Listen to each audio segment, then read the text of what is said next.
Canik TTI Combat, chamber in 9mm. We're going to go ahead and do a review. A little bit of what comes in the box. And it's been a long time, guys, since I posted a video. I'm going to try getting into posting more videos, you know, in the firearms world and training and all that good stuff. So let's go ahead and get into it. Canik TTI Combat. Comes with the paperwork. No one wants to see that. Here's my Canik. It's already set up. Of course, it's unchambered. Completely unchambered. I already have it set up. You know, what I'm going to be doing with these reviews, I'm going to make sure that I at least shoot these guns, you know, minimum, you know, 500 to 1,000 rounds, at least to get a good feel and get to see how these guns are actually running and accuracy and all that, because I don't want to give a review, you know, not shooting the gun at all and only shooting like maybe 50 to 100 rounds and then trying to give a honest review if you should get the gun or not. So that's how I'm going to do these reviews, because I'd be watching on YouTube these reviews and people be doing that all the time. So yeah, this is TTI Combat. I'm running the enclosed hollow sun red dot. Got TLR 7X on there. And what's very nice about this Canik is you got that's different than your regular like TP9 Canik or something. You have actually a integrated muzzle brake, and what's very cool about this is actually the barrel is ported, so it's not just muzzle brake, it's actually the barrel that's ported as well. You got a fluted barrel, all that good stuff, and of course the trigger. So good on a Canik. I love this thing. So what comes in the box, you get one mag with an extension, turns it from 18 rounds to a 21 round magazine, which is actually really nice. Next one, and you just get a plain Canik mag 18 rounder. You get a little tool. So Canik with their tools, yours will be black, this one's gray because I have another Canik and I misplaced the black one somewhere and I have to find it, but I'm using this one for now. You get all the tools in there, so you got your your magazine release extensions, which is real nice. Gives the Canik really gives you a lot of options to customize your firearm to your fit. So you get that. You get interchangeable grips for a little bit wider grips. So of course this replaces the back grip here, so you can change those out to how you like it. I actually like how it came out the box.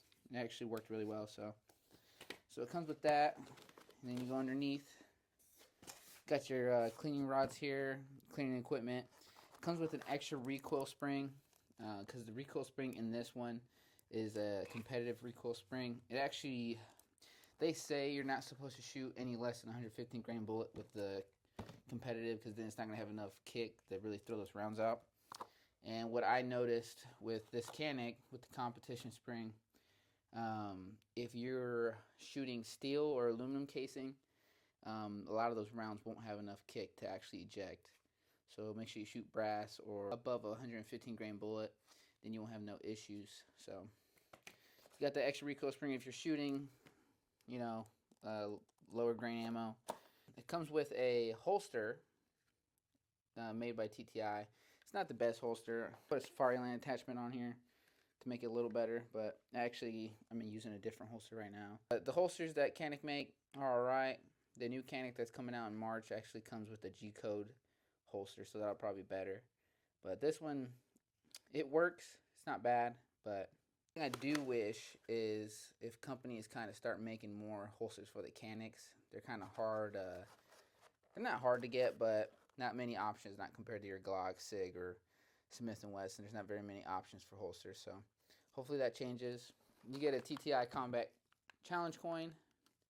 Cool little thing there. Your speeder loader. Alright guys, that's everything that comes in the box here. Quick little unboxing. I'm not going to go too much into all the details of the gun. You guys can find that stuff on the website. So we're going to go ahead and hit the range and put this baby through its paces, and then we'll talk about it there.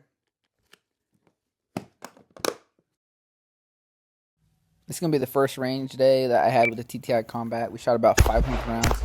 And we're just going to let the video play. This is going to be some of the drills we did with the gun and run it through its paces.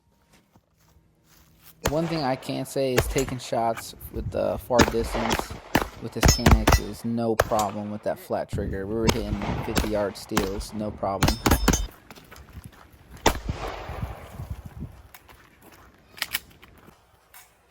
Here we have a malfunction where it was probably a bad primer on the bullet. Striker hit the bullet and then nothing happened. We fixed that malfunction and moved on. Had nothing to do with the gun.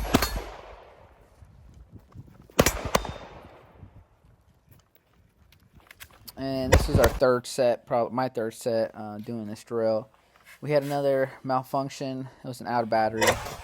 Tap rack, bang that, motherfucker. Nice.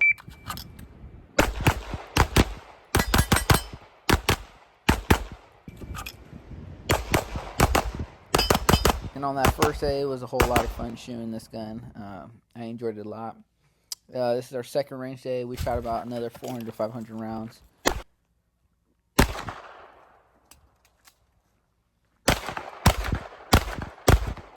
One thing I can say too is doing reloads with this Canik with that flared magwell is super nice and clean.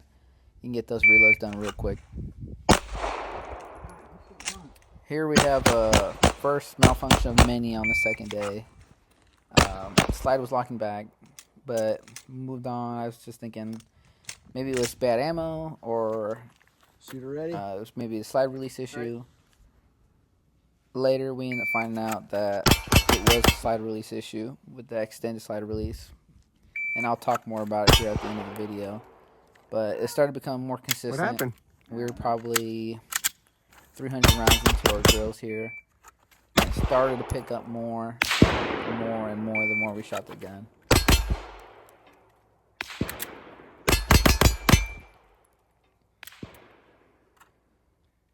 And this was just some of the malfunctions. So now we're on range day 3. I shot probably 60 rounds through the TTI Combat. That's just due to how many malfunctions we started to have with the gun. And the malfunction I continued to have was it was just the slide locking back.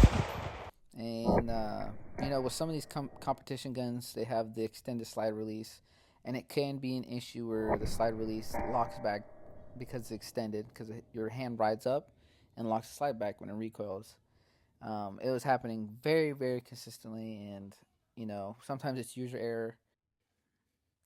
We didn't have one malfunction on that first day, nothing with the slide. I think the only malfunction we had was an outer battery, and there was a striker issue, but I think that might have been just bad ammo. We had no extended slide release problems. Day 2, we still shot about 400 rounds, and it started to gradually happen. I started realizing a lot of the malfunctions on day 2 started being this slide release, this extended slide release. And it wasn't until we probably shot 100 rounds, 100 to 150 rounds into that range day when it started happening. Then the third day we took it, every course of fire we were having malfunctions with that slide release here. And it could be user error. One thing I do recognize is here I have the Canik Rival. It's literally the exact same platform pretty much. Extended mag release, same trigger, same magwell. It's almost the same exact gun. One thing I did realize that I thought was odd, and then here you can, from side to side, so this direction and this, that wiggle is actually the slide release shaking. It's kind of hard to see on camera. So listen here. There's no sound. I'll put a microphone so you guys can hear it. It definitely has wiggle in play compared to the rival, and there's no sound coming out of that. Kind of get it to wiggle a little bit, but there's no.